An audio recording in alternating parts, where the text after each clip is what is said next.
Hai anak hebat semua. Assalamualaikum warahmatullahi wabarakatuh. Om Swastiastu, salam sejahtera untuk kita semua ya anak-anak. Ibu harap kalian selalu dalam keadaan sehat ya, dan tetap semangat belajar dan meraih prestasi. Apakah kalian sudah siap untuk menerima pembelajaran kali ini? Ayo kita mulai saja. Nah, sekarang kita akan melanjutkan pembelajaran kita pada tema 2, subtema 1, pembelajaran 5. Pada pembelajaran kelima, kompetensi dasar yang akan kalian kuasai adalah muatan SBDP KD 3.2, memahami tanda tempo dan tinggi rendah nada. Kemudian muatan IPS KD 3.1, mengidentifikasi karakteristik ruang dan pemanfaatan sumber daya alam untuk kesejahteraan masyarakat dari tingkat kota, kabupaten, sampai tingkat provinsi. Nah, anak-anak, pada pembelajaran kedua, kalian sudah mempelajari tentang menentukan tinggi dan rendahnya sebuah nada yang ditentukan dari not angka pada lagu tersebut. Nah, sekarang kita lanjut ke pembelajaran mengenai tempo lagu. Tempo lagu adalah cepat atau lambatnya lagu saat dinyanyikan. Tanda tempo berada biasanya di sebelah kiri atas dalam sebuah lagu.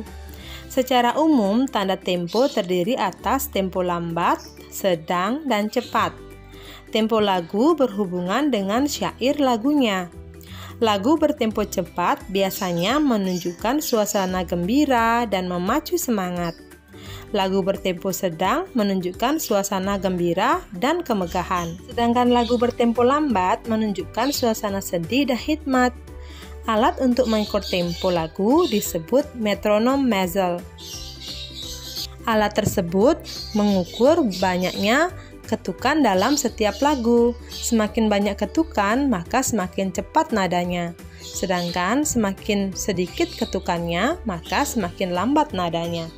Nah, sekarang perhatikan gambar berikut. Jagung adalah salah satu sumber daya alam yang berasal dari bidang pertanian. Indonesia juga kaya dengan sumber daya alam laut loh anak-anak. Salah satunya adalah ikan. Tahukah kamu sumber energi yang digunakan untuk mengeringkan ikan? Ya, benar sekali. Sumber energi yang digunakan untuk mengeringkan ikan asin yaitu energi matahari. Sebelumnya, kalian sudah mempelajari banyak manfaat dari energi matahari, termasuk juga sebagai energi pada panel surya untuk menghasilkan listrik. Selain itu, manfaat energi matahari juga digunakan untuk menjemur kerupuk, proses pembuatan garam, dan untuk menjemur gabah. Tahukah kalian anak-anak bahwa Indonesia merupakan salah satu negara kepulauan terbesar di dunia? Sebagian besar wilayah Indonesia adalah kawasan kepulauan dengan sumber daya yang sangat tinggi nilai ekonomisnya. Salah satu contohnya adalah Kabupaten Banyuwangi. Panjang garis pantai kabupaten yang berada paling ujung timur Pulau Jawa ini sekitar 175 km. Dengan potensi besarnya, Kabupaten Banyuwangi konsisten menjadi penghasil ikan laut terbesar setelah Bagan Siapi-api. Dan bahkan hingga kini masih terus mendominasi hasil perikanan di Indonesia, baik perikanan tangkap maupun industri perikanan lainnya. Kabupaten di ujung timur Pulau Jawa ini telah berhasil melakukan ekspor hingga ke 18 negara. Sistem pengalengan sudah cukup maju, ditambah lagi industri besar di Pelabuhan Muncar, Banyuwangi terus berkembang. Kabupaten ini sendiri mencatatkan pertumbuhan produksi ikan tangkap yang konsisten, yaitu sebesar 31.600 ton pada 2011 dan naik cukup besar menjadi 44.570 ton pada tahun berikutnya. Pada tahun 2013, produksi ikan tangkap Banyuwangi mencapai 49.539 ton. Dengan jenis ikan tangkap terbanyak adalah ikan layang dan lemuru. Dalam bidang perikanan, Banyuwangi menyerap banyak tenaga kerja, mulai dari nelayan, pekerja industri perikanan, hingga industri rumahan. Nah, anak-anak, berdasarkan teks tersebut, bagaimana kaitan antara letak Banyuwangi dengan sumber daya alam di wilayah tersebut? Ya, Hal ini adanya keterhubungan antara letak di tepi Selat Bali dan Samudra Hindia hingga membuat Banyuwangi kaya akan potensi perikanan. Dan bagaimana kaitan antara sumber daya alam dengan kehidupan masyarakat Banyuwangi? Ya, Kabupaten Banyuwangi mencatatkan pertumbuhan produksi ikan tangkap dengan konsisten, hingga Banyuwangi menyerap banyak tenaga kerja, mulai dari nelayan dan pekerja industri perikanan hingga industri rumahan. Nah, anak-anak, kalian pasti berasal dari daerah yang berbeda-beda. Dan tentunya setiap daerah yang kalian tempati memiliki potensi sumber daya alam yang berbeda-beda. Sumber daya alam di Indonesia tersebar di seluruh pelosok tanah air. Setiap pulau memiliki sumber daya alam yang tidak selalu sama. Hal tersebut disebabkan karena perbedaan kondisi alam. Berikut Ibu Guru sajikan peta konsep mengenai persebaran sumber daya alam di 5 pulau besar di Indonesia. Di Pulau Sumatera memiliki banyak pegunungan. Kondisi ini dimanfaatkan manusia untuk menanam tanaman budidaya seperti kopi, lada, coklat, tembakau, karet, dan kelapa sawit. Pulau Sumatera pun kaya dengan hasil tambang seperti minyak bumi, batu bara, dan timah. Kelapa sawit dimanfaatkan untuk bahan baku pembuatan minyak goreng. Minyak bumi dan batu bara dimanfaatkan untuk bahan bakar. Di Pulau Jawa juga memiliki pegunungan, dataran tinggi, dataran rendah, dan pantai. Daerah pegunungan dan dataran tinggi merupakan tanah perkebunan teh, kopi, dan kina. Dataran rendah Pulau Jawa merupakan lahan persawahan yang tersubur di Indonesia.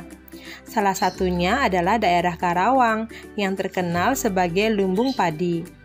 Pesisir pantai Jawa banyak dimanfaatkan untuk budidaya ikan laut, rumput laut, pertanian garam, dan penjemuran ikan asin seperti yang tadi kita sudah bahas yang terletak di Kabupaten Banyuwangi. Sementara di Pulau Kalimantan adalah dataran rendah dengan hutan yang lebat. Hutan-hutan ini merupakan habitat alami bagi hewan yang terancam punah.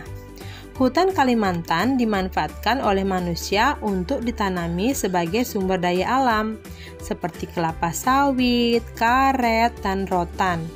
Sumber daya alam ini harus diolah sebelum dijual.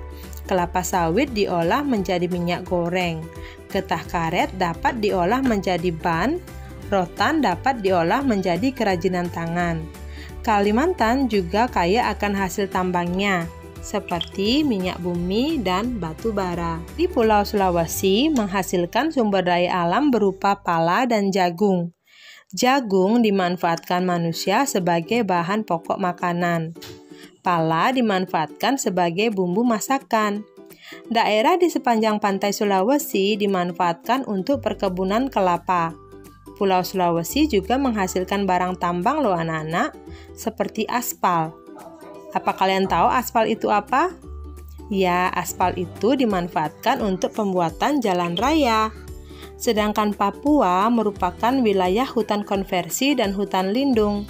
Sagu merupakan salah satu sumber daya alam Papua. Sagu dimanfaatkan manusia sebagai makanan pokok.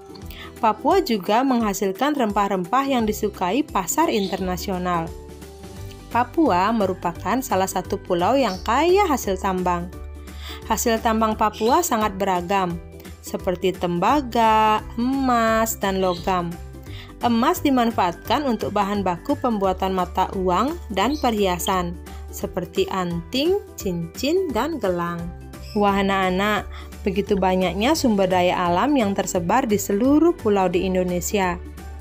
Kita sebagai generasi penerus harus bisa melestarikan dan memanfaatkannya dengan bijak. Nah, cukup sekian pembelajaran kita kali ini. Berikut Ibu akan memberikan kalian penilaian tema 2, subtema 1, pembelajaran 5 untuk mengukur sejauh mana pemahaman kalian tentang pembelajaran kali ini. Seperti biasa lagi, jangan lupa dicatat di buku latihannya ya anak-anak. Semoga pembelajaran tadi bermanfaat untuk kalian semua. Jangan lupa juga untuk klik tombol subscribe, like, dan share untuk mendapatkan update pembelajaran berikutnya ya anak-anak. Terima kasih banyak dan sampai jumpa di pembelajaran berikutnya.